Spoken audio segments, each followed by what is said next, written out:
यार बहुत बहुत स्वागत है आप सभी का एक बार फिर से आपके अपने YouTube चैनल पर। आज की बड़ी खबरें लेकर आए हैं आप सभी के लिए। जी हाँ, इस समय की बिग ब्रेकिंग न्यूज जानेंगे इस एक वीडियो में, जहां पर राहुल गांधी का बड़ा बयान सामने निकल के आया है। फिर से हमलावर दिखे हैं बीजेपी प्रधानमंत्री पर, और वहीं कांग्रेस पार्टी ने कर दिया है बड़ा दावा। क्या कुछ पूरी अपडेट है आगे जानते हैं, आप भी साथ में बने रहिए। वहीं दूसरी तरफ अगर आप भी मानते हैं कि इस बार जनता परिवर्तन के लिए वोट कर रही है तो एक लाइक वीडियो को जरूर कीजिएगा, कमेंट बॉक्स में जरूर लिखिएगा बी सपोर्ट इंडिया। पहली बड़ी खबर सामने निकल के आ रही है। राहुल गांधी ने किया है जनसभा को संबोधित, भागलपुर पहुंचे राहुल गांधी। जी हाँ, राहुल गांधी यहाँ पे जोरदार तरीके से बीजेपी पे हमलावर दिखाई दिए हैं। प्रधानमंत्री भ्रष्टाचार का स्कूल चला रहे हैं, एंटायर करप्शन साइंस विषय पढ़ा रहे हैं, ये राहुल गांधी ने जोरदार हमला बोला है। वहीं राहुल गांधी ने कहा कि आज देश में लोकतंत्र व संविधान को बचाने का चुनाव है। वहीं राहुल गांधी इतना ही नहीं, आगे भी बीजेपी पे लगातार हमलावर दिखे। उनका यहाँ पे मुख्य उद्देश्य बीजेपी को घेरना रहा। उन्होंने कहा कि बीजेपी भले ही दावा कर रही है कि उनकी 400 से ज्यादा सीटें आएंगी, लेकिन बीजेपी को 150 से ज्यादा सीटें नहीं मिलेंगी। बिहार में राहुल ने कांग्रेस की गारंटी और यहाँ पे अपने घोषणा पत्र के बारे में लोगों को विस्तार से भी बताया। इसी के साथ अगली खबर की ओर चलते हैं। ये तो गजब ही हो गया। जी हाँ, इस समय की एक बिग ब्रेकिंग न्यूज आ रही है। जिस धारा 370 को हटाने का जोर शोर से बीजेपी देश भर में प्रचार प्रसार कर रही है, और उसी राज्य में अब बीजेपी ने अपने उम्मीदवार तक नहीं उतारे। अभी कश्मीर की तीनों सीटें नेशनल कॉन्फ्रेंस के पास हैं। और वहीं आपको बताते चले, कश्मीर में पहली बार है जब बीजेपी ने अपने कोई प्रत्याशी नहीं उतारे। सीधे भिड़ंत यहाँ पे पीडीपी और नेशनल कॉन्फ्रेंस के बीच होगी। भाजपा ने कश्मीर की सभी 3 लोकसभा सीटें स्थानीय पार्टियों को सौंप दी हैं और वहां से प्रत्याशी नहीं उतारने का फैसला लिया। यह पहली बार है जब भाजपा घाटी में अपने उम्मीदवार नहीं उतार रही, और मुकाबला यहाँ पे उसने बीच में ही छोड़ दिया है। 2014 और 19 के दौरान भाजपा ने कश्मीर की सभी सीटों पे अपने उम्मीदवार उतारे थे। जम्मू कश्मीर में 5 संसदीय क्षेत्र हैं, 3 कश्मीर घाटी में और 2 जम्मू में। वर्तमान में कश्मीर में 3 लोकसभा सीटें नेशनल कॉन्फ्रेंस के पास हैं, जबकि भाजपा के पास जम्मू में 2 संसदीय सीटें हैं। अनुच्छेद 370 निरस्त करने के बाद यहाँ पे उमर अब्दुल्ला और महबूबा मुफ्ती ने भाजपा को कश्मीर से उम्मीदवार उतारने की चुनौती भी दी थी, और भाजपा यहाँ पे चुनौती तब स्वीकार भी की थी, लेकिन अब यहाँ पे पीछे हट गई है बीजेपी। देख सकते हैं ताजा अपडेट निकल के आई है। वहीं एक अगली न्यूज निकल के आ रही है।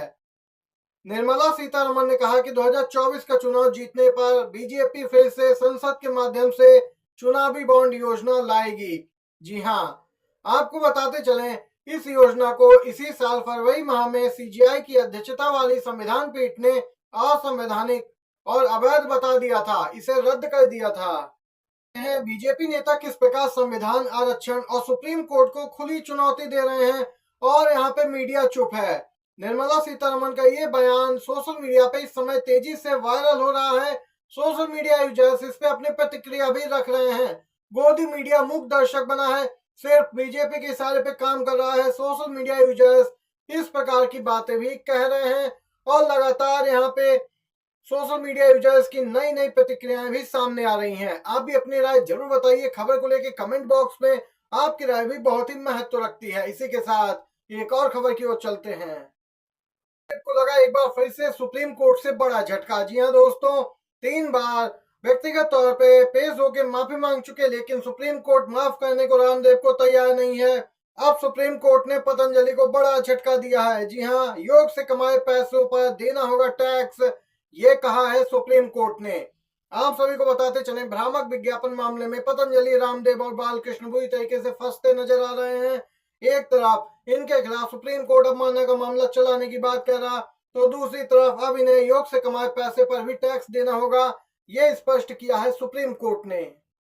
फिर से आम आदमी पार्टी हमलावर है बीजेपी पर। आम आदमी पार्टी ने जेल में बंद सीएम केजरीवाल को लेकर बीजेपी और केंद्र सरकार पे कई आरोप लगाए हैं।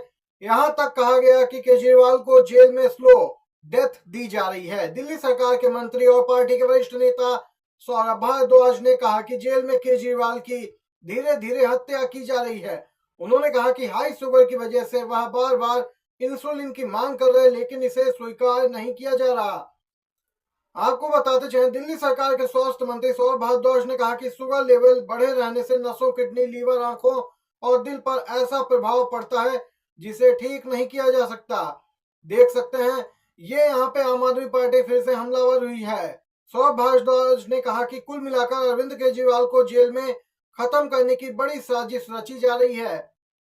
ये इस समय की ताजा लेटेस्ट अपडेट निकल के आई है। इसी के साथ एक और बड़ी खबर की ओर चलते हैं। बिहार में भागलपुर की रैली में तेजस्वी और यहाँ पे राहुल गांधी एक साथ यहाँ पे मंच पे नजर आए और रैली में तेजस्वी जोरदार तरीके से प्रधानमंत्री मोदी पे हमलावर दिखे। बोले नरेंद्र मोदी का सपना फ्लॉप हुआ। पहले फेज में बिहार की सारी सीटों पर तेजस्वी यादव ने जीत का दावा किया। तेजस्वी यादव ने भागलपुर की रैली में बीजेपी को जोरदार तरीके से घेरा। वहीं आपको बताते चले, इसी रैली में राहुल गांधी भी बीजेपी पे जम के बरसे। राहुल गांधी की एक एक बात कही सच नजर आई। राहुल गांधी ने कहा कि 3 काले कानूनों की भविष्यवाणी की थी, वह भी सही हुई। नोटबंदी को लेकर जो कहा वह सही हुआ।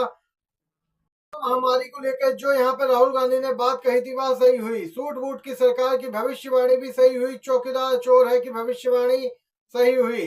अब राहुल गांधी ने फिर से भविष्यवाणी कर दी कि बीजेपी 150 से ज्यादा सीटें नहीं जीतेगी और कहा कि पहली नौकरी पक्की और यहाँ पे किसानों की कर्ज माफी, एमएसपी कानून लागू करना और 30 लाख रोजगार देना, ये प्राथमिकता रहेगी कांग्रेस की। ये ताजा अपडेट निकल के आई है। एक साथ यहाँ पे एक मंच पे नजर आए राहुल और तेजस्वी। नहीं रुके, राहुल ने कहा कि आज देश में लोकतंत्र व संविधान को बचाने का चुनाव है। एक तरफ कांग्रेस पार्टी और इंडिया गठबंधन है जो हिंदुस्तान में संविधान और लोकतंत्र बचाने में लगा है। राहुल गांधी बोले दूसरी तरफ आरएसएस बीजेपी है जो संविधान और लोकतंत्र को समाप्त करने में लगे। आज तक हिंदुस्तान के गरीब लोगों को जो मिला है वह संविधान से ही मिला है। अगर संविधान खत्म हो जाएगा तो गरीबों से सब कुछ छिन जाएगा। ये राहुल गांधी एक बार फिर से हमलावर दिखे हैं। इसी के साथ अगली खबर आ रही है दिल्ली से। गठबंधन की ताकत अब दिखेगी मेयर और डिप्टी मेयर के चुनाव में। जी हाँ, दिल्ली में मेयर और डिप्टी मेयर के चुनाव में आपको खुलकर समर्थन करेगी कांग्रेस पार्टी। इंडिया गठबंधन के तहत पहले ही ये साझेदार हैं। और वहीं आपको बताते चलें, अब दिल्ली में अन्य चुनावों में भी कांग्रेस पार्टी और आम आदमी पार्टी मिलके ही यहाँ पे साथ चुनाव में उतरेंगे। ये इस समय की बड़ी अपडेट निकल के आई है। इसी के साथ अगली खबर की ओर चलते हैं।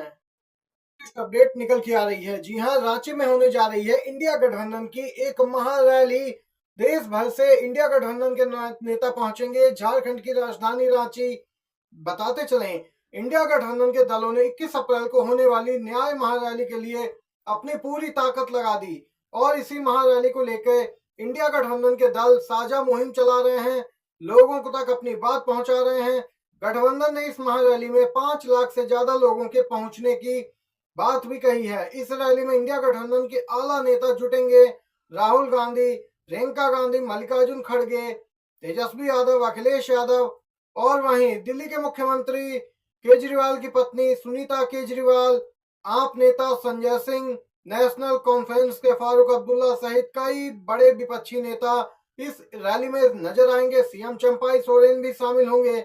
इसके अलावा महाराष्ट्र से शिवसेना उद्धव गुट की ओर से प्रियंका चतुर्वेदी इस रैली में प्रतिभाग करेंगी। ये इस समय की बड़ी खबर निकल के आई है झारखंड से। वीडियो आपको पसंद आया हो तो लाइक कीजिएगा, शेयर कीजिएगा। आप सभी का वीडियो देखने के लिए बहुत बहुत धन्यवाद।